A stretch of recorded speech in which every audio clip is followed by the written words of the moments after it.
Welcome back to Get Up. Talk a little college football. With the SEC poised to expand to 16 teams when Oklahoma and Texas join in 2025, the way in which the league plots its future is becoming a hot topic. One idea to be discussed is the notion of the SEC creating, running, and profiting from its own intra-conference postseason. This was discussed. Florida Athletic Director Scott Strickland had this to say: "We have an incredibly strong league, one that will be even stronger once Oklahoma and Texas join.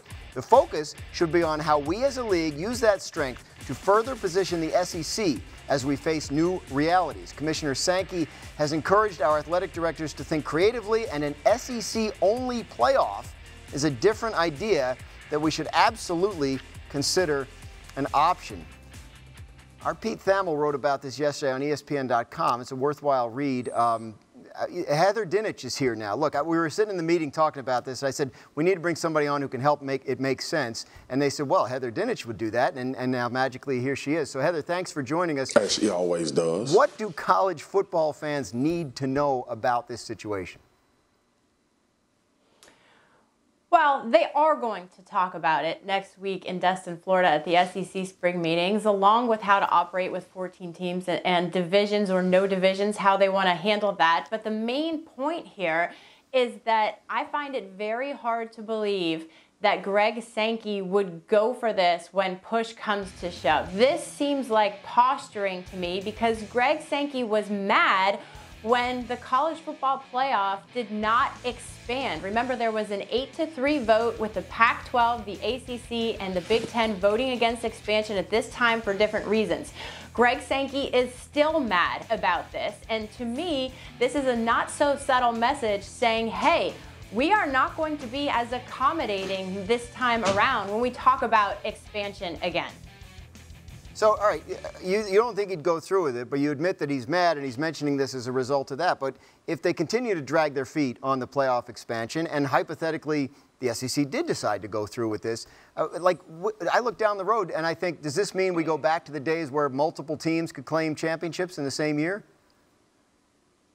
So that's exactly what we're talking about. I mean, think about this. Everyone who's listening and watching to this right now, a national championship that has a USC, an Ohio State, you name your blue blood program, and then the SEC champion, two national champions, right? Is that good for college football? I really don't think Greg Sankey truly believes that at heart. But here's what you have to remember.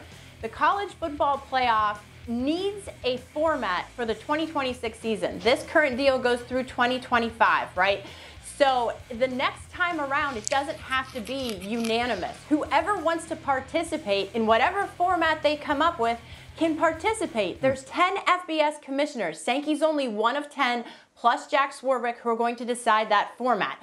If the other commissioners come up with the format that Sankey and the SEC don't agree with, that's your slim window where the SEC isn't participating and maybe they have their own tournament, right? But in case anybody forgot, we had an SEC national championship. It was last year. Alabama and Georgia played. Right. We know what it would look like. Exactly. Marcus, when you hear this, what do you think? Yeah, I don't think it's smart, number one, for the game.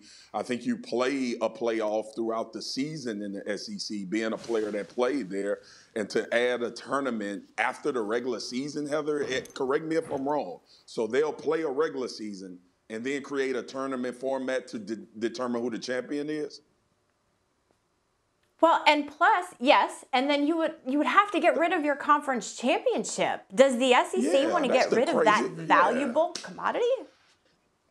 Yeah, and then too, listen, y'all, all right, first of all, Heather, you cover it better than anybody in the world.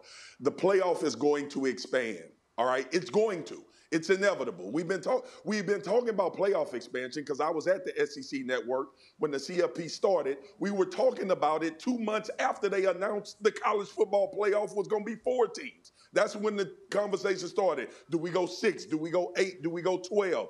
Listen, the bottom line is this. The SEC having their own tournament is stupid. That's dumb. They already have their own tournament. They have it from September all the way to the end of December. That's the SEC tournament. Just like all of the other, the Alliance will play each other, and they'll figure out how to go. I understand the power and the cachet of the SEC. It is the best conference in college football, and what they say determines a lot about how the rest of the country will operate from a football standpoint, i.e., that's why you form the quote-unquote alliance. But the alliance, with those schools being involved, understand the power and the cachet of the SEC as well. The bottom line is this, though. The college football playoff will expand. I think Cincinnati getting in the playoff this year was a preempt to them wanting to expand the college football playoff, and that's where we'll be in a number of years. It's too much money involved. It's too many teams. It's too many programs that benefit from playing each other from cross conferences to dismantle it and say we're going to crown the SEC champion after we crown the SEC champion. Sam Acho, the SEC kind of going off on its own like this, if that were to happen in any way, really, would this be a fundamentally good or bad thing for college football in your mind? It will be all bad for college football. One thing we love about college football is the idea of the underdog, the team that wasn't expected to win on any given Saturday coming and defeating another team, right? Look at Cincinnati, group of 5 team in the college football playoff. Look at Michigan, huge down year the year before in 2020. Now all of a sudden in the college football playoff, you see superstars, guys like Kenny Pickett rising and getting drafted. You see guys like Malik Willis getting national stages, games against Auburn. That's what I love about college football. If you develop an SEC-only format, an SEC-only playoff, that's not good for college football, right? If anything, Alabama should have their own playoff, their own tournament. Out of those 14-5, that record we saw earlier, win-loss record in the college football playoff, Alabama has 9 of those wins in the college football playoff. And yes, LSU has a championship. We have to talk about that as well. And Georgia has one just from this last year. But college football is great because all these different teams from all these different conferences can play each other at different times, not just one conference and one team or the same matchups over and over and over and over again. Thanks for watching ESPN on YouTube. For live streaming sports and premium content, subscribe to ESPN Plus right now.